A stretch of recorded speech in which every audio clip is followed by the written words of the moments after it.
أعوذ بالله من الشيطان الرجيم. يا أيها الذين آمنوا كتب عليكم الصيام كما كتب على الذين من قبلكم لعلكم تتقون أياما معدودات.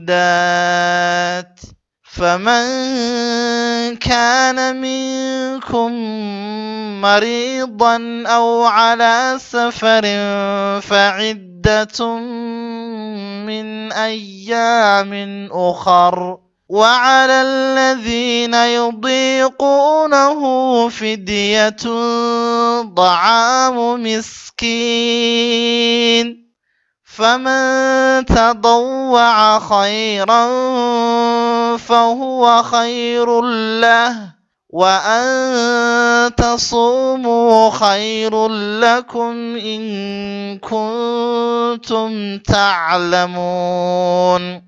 شهر رمضان الذي أنزل فيه القرآن هدى للناس وبينات من الهدى والفرقان، فمن شهد منكم الشهر فليصم، ومن كان مريضا أو على سفر فعدة من أيام أخر، يريد الله بكم اليسر ولا يريد بكم العسر ولتكملوا العدة ولتكبروا الله على ما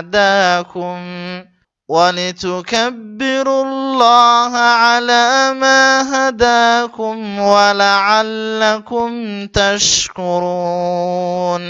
وإذا سألك عبادي عني فإني قريب